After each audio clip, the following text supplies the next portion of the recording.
capítulo 11.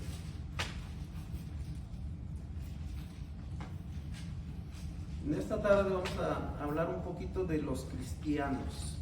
No vamos a hablar mal de los cristianos, vamos a ver lo que son los cristianos. Me quedé pensando ahorita en lo que está diciendo nuestro hermano del hermano Carrillo y de nuestra hermana Aguilera. Esto es duro, hermanos, y sí realmente necesitan nuestras oraciones, nuestros hermanos. Y yo he estado orando, pero hay que poner más énfasis en nuestra oración ahora que sabemos que quizás las cosas anden un poquito más mal, porque uno de estos días también va a tocar que oren por nosotros y estamos para apoyarnos los unos a los otros y más en la oración, porque somos hijos de Dios y estamos dispuestos a ayudar en esto a nuestros hermanos. Cuando menos no se olvide de orar por ellos cada día, y si tiene tiempo de darles una visitadita sería de una gran bendición para ellos. Ya tenemos también muchos años de conocerlos y ellos también han sido una bendición para nosotros. Los que tenemos aquí a tiempo, estaba hablando en la mañana con el hermano Martínez, pues ellos ya tienen muchos años, arriba de 20, ¿cuántos años? 28 años, yo no tengo tantos así, pero ellos ya tienen muchos años. Hace más o menos como unos 12 o 13 años estuvo también aquí un hermano del hermano Carrillo y fue salvo. No estoy seguro si lo ganó nuestro hermano Helguera, pero esa persona también venía bien malito del cáncer. Pero aquí la buena noticia es que él aceptó a Jesucristo en su corazón y se arrepintió de sus pecados y se fue para su ciudad, para Guatemala, y pues allá falleció. Pero aquí tenemos el consuelo de que vino a conocer a Jesucristo como su Salvador, y eso para nosotros nos llena de satisfacción, de que hubo esa oportunidad, de que se le testificó y fue salvo, y más por nuestros hermanos que también son hermanos, son hijos de Dios, y nomás nos queda orar por ellos, que Dios se compadezca de ellos y que Dios los ayude en su enfermedad, y a nosotros que no nos deje sin dejar estar orando por ellos. Vamos a hablar en esta tarde vamos a hablar de los cristianos. Por eso vamos a empezar en Hechos, el capítulo 11, y vamos a leer del versículo 19 al 26. Dice así: la iglesia en Antioquía. Ahora bien, los que habían sido esparcidos a causa de la persecución que hubo con motivo de Esteban, pasaron hasta Fenicia, Chipre y Antioquía, no hablando a nadie la palabra, sino solo a los judíos. Pero había entre ellos unos varones de Chipre y de Cirene, los cuales, cuando entraron en Antioquía, hablaron también a los griegos, anunciando el evangelio del Señor. Y la mano del Señor estaba con ellos, y gran número creyó y se convirtió al Señor.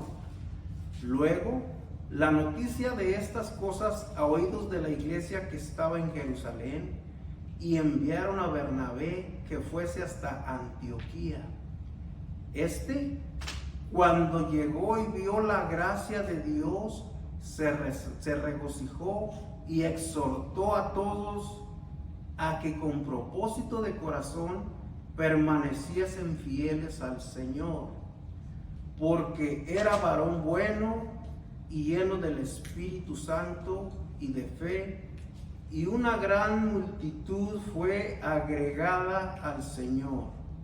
Después fue Bernabé a Tarso para buscar a Saulo, y hallándole le trajo a Antioquía, y se congregaron ahí todo un año con la iglesia y enseñaron a mucha gente, y a los discípulos se les llamó cristianos por primera vez en Antioquía. Oramos. Padre, gracias por tu palabra, Señor. Ayúdanos a aprender un poquito más en esta tarde, Señor. Señor, que tú pongas en nuestros corazones, Señor, que seamos como estos héroes de la fe que nos presenta aquí en este capítulo, Señor, que imitemos estas enseñanzas que nos enseñan esta tarde, Señor, de ser sencillos, y si somos llenos del Espíritu Santo, Señor, que lo aprovechemos para que otras personas vengan a conocerte como su Salvador, Señor. Ayúdanos con esta carne y con estos pensamientos, Señor, porque batallamos cada día con esto, Señor. Señor, vamos a confiar en usted, Señor. Esté también con el hermano Carrillo y la hermana Aguilera, Señor, en esta tarde, Señor, y le pedimos por toda la congregación en esta tarde, Señor, que pongamos atención a su palabra. Señor, gracias por nuestro pastor y por su esposa, Señor, tráigalos de regreso donde quiera que estén y que regresen con bien. En el nombre de Jesucristo le agradecemos por todo. Amén. Estas características de este varón de Bernabé, sinceramente, hay que tener ansias de ser como ellos. Eso es lo que realmente se requiere, y para esto se requiere práctica, se necesita decisión de que yo lo voy a hacer. Un buen cristiano no se da nada más porque sí, se da porque va a practicar lo que se le enseña en la palabra de Dios. Un buen cristiano es el que se entrega totalmente al Señor. ¿Y quién puede decir aquí que lo es? No. Todos batallamos cada día, pero hay que estar en el intento de que Dios sepa que lo estamos buscando y que estamos tratando de hacer algo con él. Dice, porque era varón bueno y lleno del Espíritu Santo y de fe. Lo primero que tenemos que asegurarnos es de que somos personas salvas, que ya el Espíritu de Dios vive en nosotros, que tenemos esa defensa contra el pecado que es el Espíritu Santo. Pero recuerden, mientras que permanezcamos en esta carne, va a ser una batalla de día y de noche, como dice Pablo. Lo que quiero hacer no lo hago, y lo que no debo hacer es lo que estoy haciendo. Esas batallas se nos notan, a mí personalmente se me notan cada día. Estaba hablando con un familiar, le digo, mira, yo cada día tengo que decidir hacer lo bueno. Cada momento a veces me pongo en situaciones de que lo hago o no lo hago. Esto debe ser una batalla, y siempre debes de estar pidiéndole a Dios, ayúdame, Señor, porque a veces quiero decidir para el otro lado, pero Señor, ayúdame a decidir lo que a ti te agrada, porque estamos expuestos cada día por nuestra carne a meternos en problemas con nuestro Señor y a seguir el pecado. Y si damos un paso hacia el pecado, es muy fácil ir avanzando hacia donde realmente no nos va a traer buenas bendiciones. Dice, y una gran multitud fue agregada al Señor. Después fue Bernabé a Tarso para buscar a Saulo, y hallándole le trajo a Antioquía.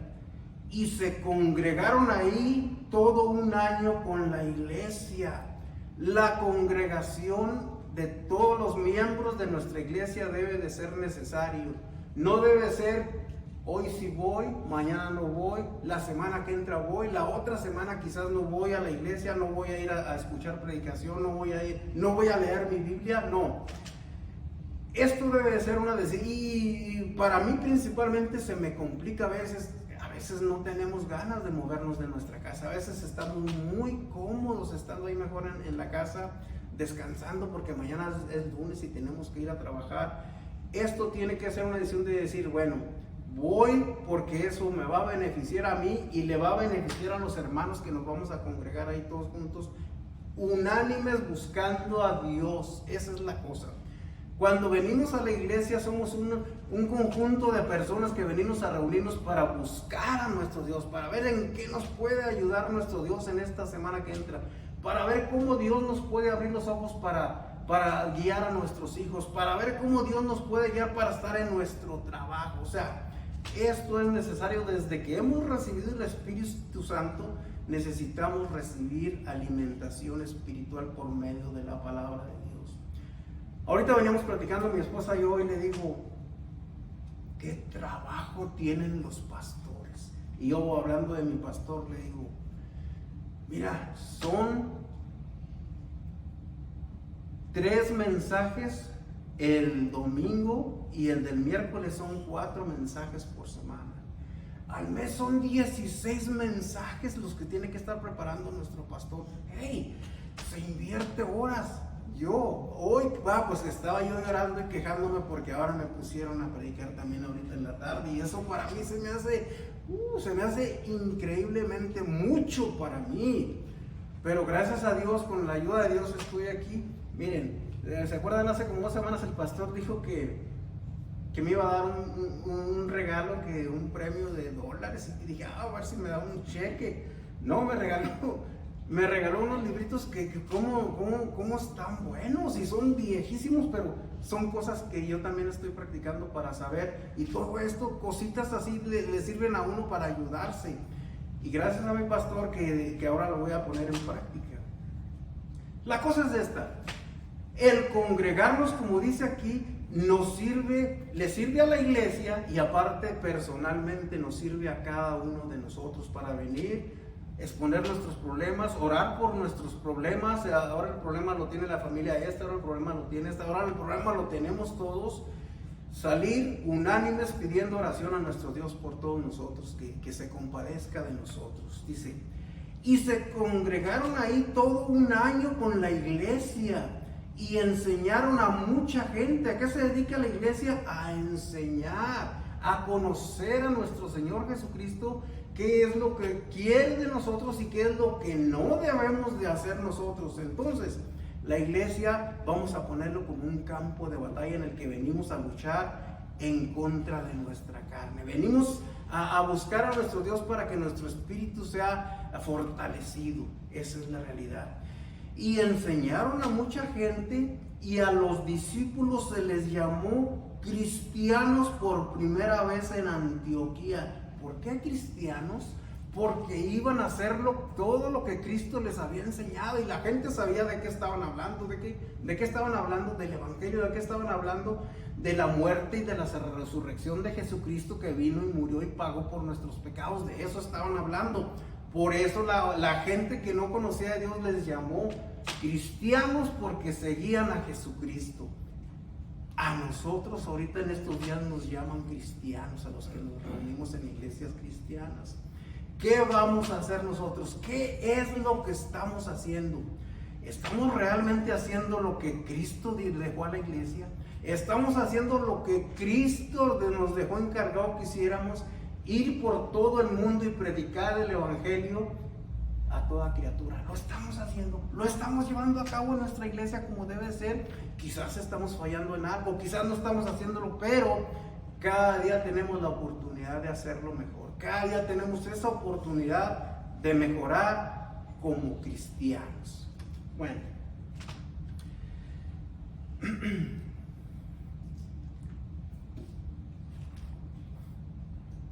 vamos a ver en la Biblia nombres dados a los cristianos en la Biblia. Los nombres dados a los cristianos en la Biblia. Vamos a 2 de Corintios, por favor, el capítulo 5. 2 de Corintios, el capítulo 5. 2 de Corintios, el capítulo 5. Y leemos los versículos 19 y 20. El primer nombre, de los nombres que se les dieron a los cristianos, nos llamaron como embajadores. Embajadores. Aquí en el mundo político de los gobernantes y de los presidentes y todo esto, un embajador es el que va a representar a este país, va a irlo a representar a otro país. Allá los problemas o situaciones que tengan, los negocios que tengan que arreglar con este país, este embajador es el que nos va a representar a nosotros como país. Bueno, a los cristianos se nos dejó encargado la reconciliación para enseñar el evangelio. Vamos a 2 de Corintios, vamos a leerlo. 5, 19 al 20. Dice así. 2 de Corintios, no 1 de Corintios. 5, 19 al 20 dice: que Dios estaba en Cristo reconciliando consigo al mundo, no tomándoles en cuenta a los hombres sus pecados, y nos encargó a nosotros la palabra de la reconciliación.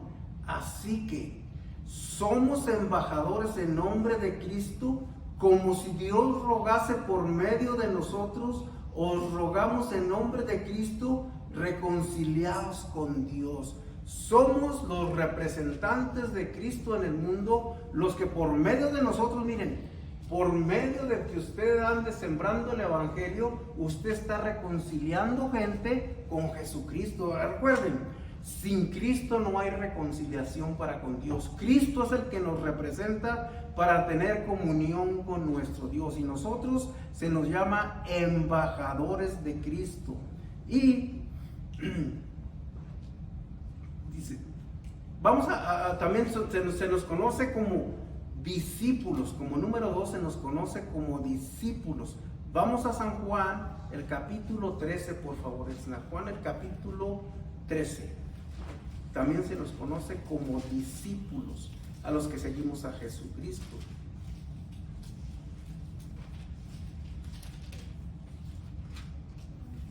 Y leemos el versículo 13:35. En esto conoceréis que sois mis discípulos, si tuviereis amor los unos por los otros. Usted tiene amor por los otros, usted tiene amor por los miembros de nuestra iglesia. Realmente estamos demostrando ese amor cada vez que estamos en la iglesia, cada vez que nos enteramos de sus problemas, cada vez que hay un enfermo en su familia. Estamos demostrando realmente el amor que nos debería unir como cristianos a nosotros en nuestras iglesias. Por eso se les conoció como discípulos, porque dice: en esto conoceréis que sois mis discípulos si tuvieres amor los unos con los otros. Y el que no lleva su cruz y viene en pos de mí no puede ser mi discípulo, dice Lucas 14:27. Entonces, los discípulos debemos ser seguidores del ejemplo de Jesucristo y hacer lo que realmente es. Esta palabra se originó con las personas que seguían a un profeta o sabio antes de que viniera Jesucristo. Antes que hubieran escuelas como hoy en día, los profesores se sentaban en un lugar público y las personas interesadas en aprender se sentaban alrededor de ellos y les decían que se sentaban a sus pies.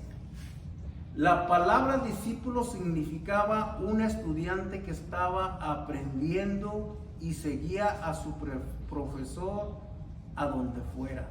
Esta es la realidad. Si nosotros somos sus discípulos, tenemos que seguir lo que Jesucristo hacía. ¿Qué hacía Jesucristo? Tenía compasión por los demás. ¿Qué hacía Jesucristo? Él amaba a los demás. ¿Qué hacía Jesucristo? Él curaba las heridas de los que estaban heridos, trataba de sanar enfermos. Y nosotros quizás no tenemos el poder de sanar, pero sí podemos orar, sí podemos pedir por los demás delante de nuestro Dios para que Dios actúe de acuerdo a su voluntad. Y otra de las características de los cristianos es que dice que nos llamaba amigos. Vamos por favor a San Juan 15:14, por favor. San Juan capítulo 15 y el versículo 14. Aquí estamos a una página. 15:14. Dice: vosotros, así nos llamó Jesucristo. Esto dice que somos, porque Cristo lo dijo así. Dice: vosotros sois mis amigos si hacéis lo que yo os mando. Ya no os llamaré siervos, porque el siervo no sabe lo que hace su Señor, pero os he llamado amigos, porque todas las cosas que oí de mi Padre os las he dado a conocer.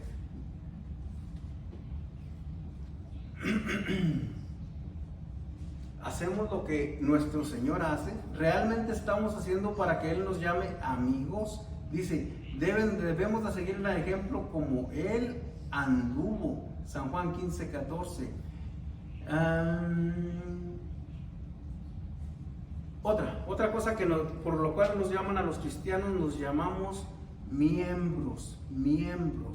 Vamos por favor a Efesios capítulo 5, por favor. El libro de los Efesios, el capítulo 5.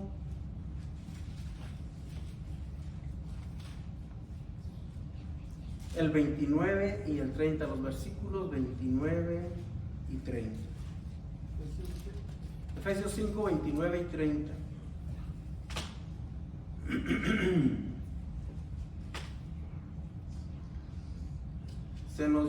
Se les llama miembros a los cristianos. Dice: porque nadie aborreció jamás a su propia carne, sino que la sustenta y la cuida como también Cristo a la iglesia, porque somos miembros de su carne y de sus huesos.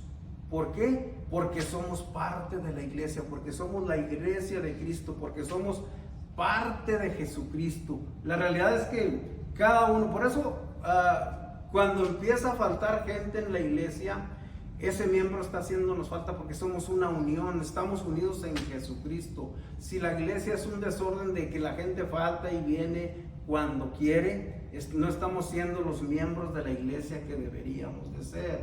Y eso es lo que realmente nuestro Dios nos dice, que somos miembros de su cuerpo y de su carne y de sus huesos. ¿Cómo lo describe la palabra de Dios? Como si fuera un solo cuerpo. Como lo describe la Biblia, la mano no le puede decir al ojo, no te necesito, ni el pie le puede decir a la cabeza, no, ¿para qué te quiero? No. La cosa es que los miembros de un cuerpo debemos de estar unidos, amarnos y ayudarnos los unos a los otros. Cuando alguno es miembro de una familia, tiene privilegios, derechos, deberes y obligaciones que un extraño que visita al hogar no los tiene. Cuando alguno es miembro del ejército, hay obligaciones y deberes que los demás no tienen. El soldado es obligado a seguir las órdenes de sus superiores y hacer su voluntad.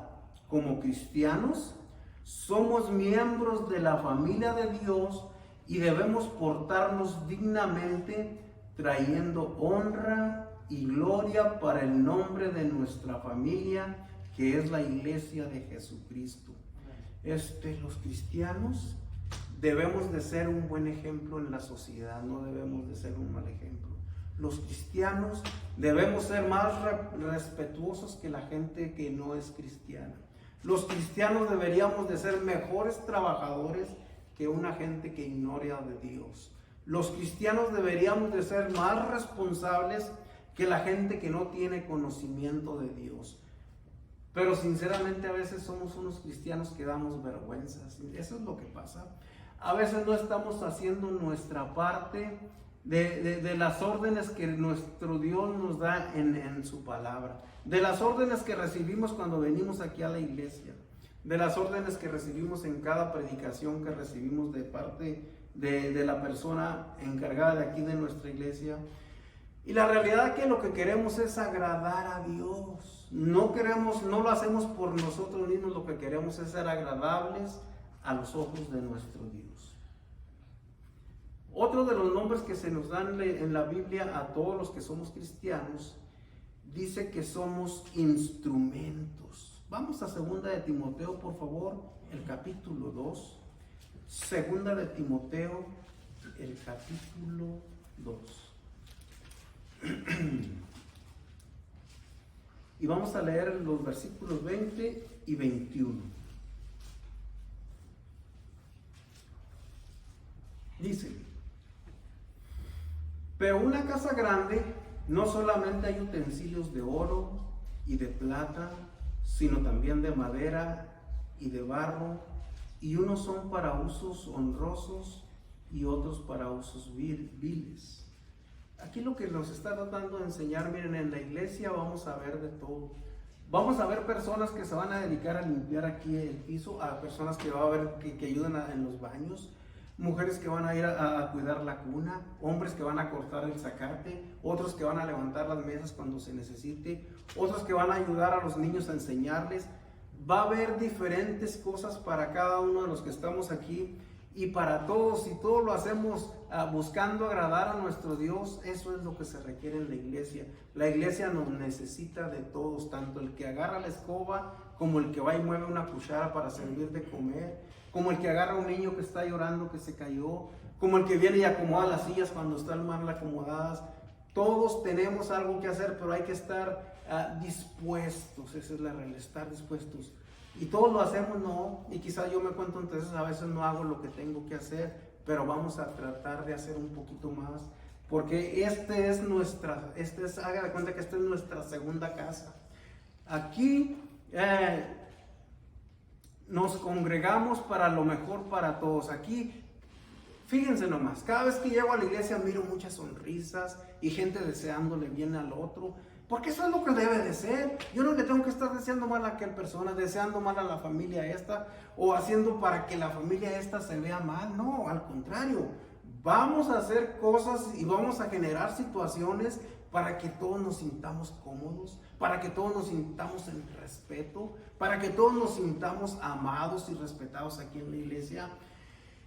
Lo que les decía en una de las predicaciones que di la última vez, también tenemos que tener cuidado los unos de los otros, sobre todo si vemos gente que viene de visitante, tenemos que tener cuidado que no se vayan a comportar mal delante de la gente, con los niños, con las mujeres, porque no queremos que pase nada malo aquí en nuestra iglesia. Queremos que haya seguridad para los niños, que haya seguridad para las señoritas, que haya seguridad para las mujeres casadas, que nos respetemos los unos a los otros como debería de ser en una buena iglesia. Y esto se requiere trabajo y disciplina y respeto y temor a nuestro Dios para que todo funcione como debe de estar funcionando en nuestra iglesia.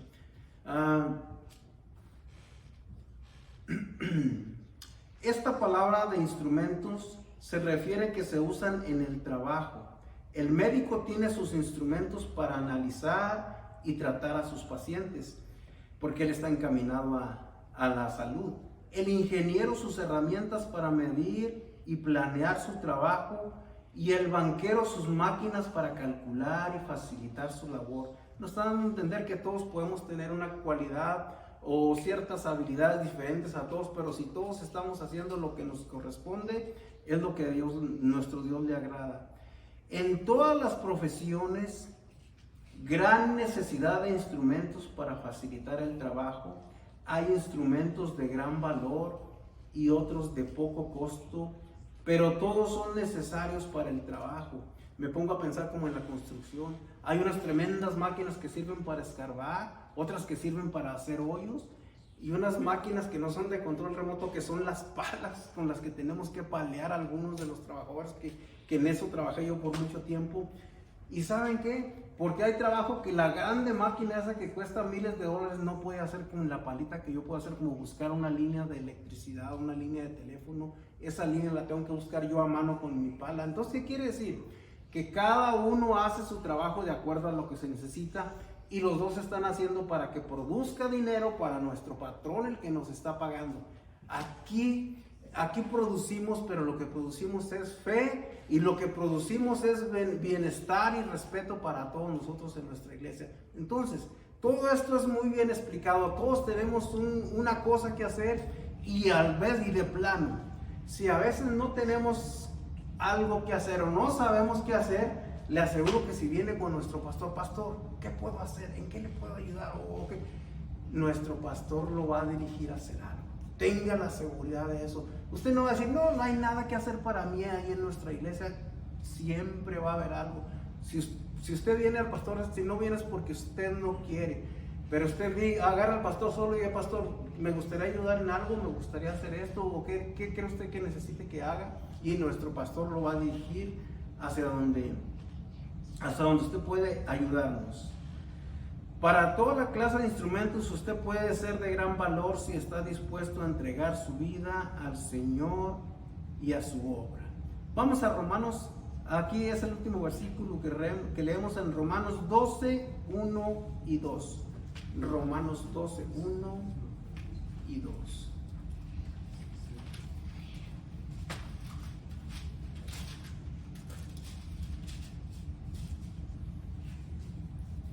Dice así: deberes cristianos. Así que, hermanos, os ruego por las misericordias de Dios que presentéis vuestros cuerpos en sacrificio vivo, santo, agradable a Dios, que es nuestro culto racional. No os conforméis a este siglo, sino transformaos por medio de la renovación de vuestro entendimiento, para que comprobéis cuál sea la buena voluntad de Dios, agradable y perfecta.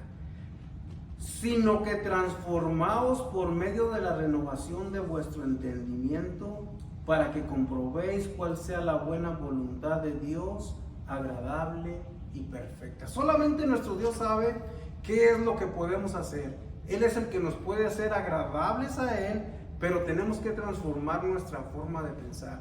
Tenemos que transformar nuestra negatividad. Tenemos que transformar nuestras actitudes negativas que tenemos. Entonces, en cuanto empezamos a hacer cambios, Dios empieza a trabajar en nosotros, pero nosotros tenemos que dar ese paso de fe.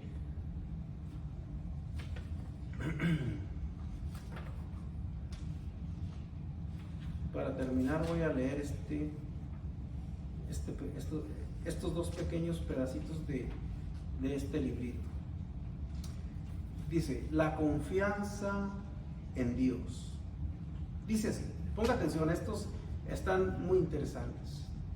Dice, en la capilla de la Academia Naval de Annapolis, en Maryland, Estados Unidos, el vitral del presbiterio muestra al apóstol Pedro hundiéndose en las aguas del mar de Galilea. ¿Recuerdan aquella ocasión cuando Pedro dijo, Señor, haz que camine sobre el agua?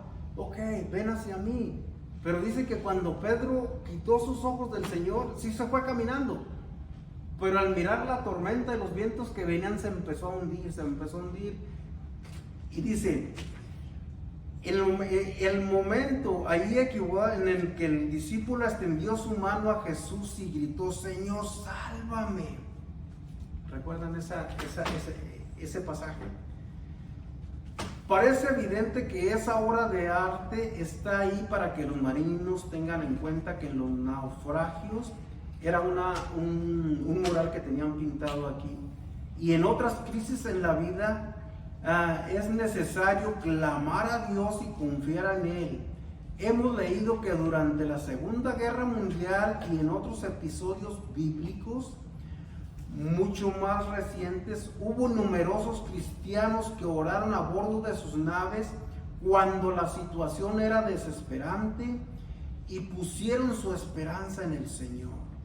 Tal vez algunos de ellos recordaron entonces la escena representada en la capilla de la Academia Naval. Esa representación nos debería de ayudar a nosotros a veces que nosotros estamos poniendo demasiada confianza en nosotros y nos olvidamos que tenemos al Dios hacedor de todas las cosas, al que podemos clamar y pedirle cada día en vez de estar confiando demasiado en nuestras habilidades y en nuestra inteligencia. Este es otro pequeño y con este termino. Este se llama Yo soy el camino. Dice así: un piloto norteamericano que volaba sobre Birmania tuvo que lanzarse en el paracaídas porque su avión estaba averiado. Cayó ileso en un bosque y un nativo lo encontró perdido. Un nativo era una persona que vivía ahí. El birmanés iba abriéndose paso entre la maleza con su machete. ¿Qué? El que lo estaba ayudando iba tumbando ramas para que pasara por el camino el soldado americano que se había caído. El piloto desesperado gritó: ¿cómo hallo el camino de salida? ¿Qué piensan ustedes de este piloto? Pues si él no era de ahí, el que sabía el camino era el que le iba abriendo camino para que saliera de donde estaba perdido. Y el birmanés, en su pobre inglés, like me, le dijo: yo soy el camino. ¿Qué le tuvo que decir? Sígueme a mí, yo soy el camino, yo soy el que vivo aquí, yo aquí he vivido toda mi vida. Yo voy a ir abriendo, que tú sígueme a mí, no te interese para dónde queda, yo te llevo a donde te van a ayudar. Pero ¿a poco no es la realidad? A veces nosotros queremos ir haciendo cosas que ni sabemos. Usted siga a Jesucristo y Él se va a encargar de lo demás. A veces parece que no hay salida, a veces parece que la tenemos toda perdida. Usted siga a Jesucristo y ya después Dios te va a contestar lo que te estaba tratando de enseñar. No nos sintamos tan capaces de que no, nosotros no somos casi nada. Confía en Jesucristo y Él nos va a llevar allá a donde queremos llegar, y eso es todo. Y el birmanés con su pobre inglés le dijo: yo soy el camino, usted nomás sígame y estará salvo. Así nos dice Jesús: yo soy el camino, la verdad y la vida. Y nadie viene al Padre si no es por mí. Y con eso que entendamos, con eso lo vamos a tener todo. Él es el camino, sigámoslo, pase lo que pase. Es todo, hermanos.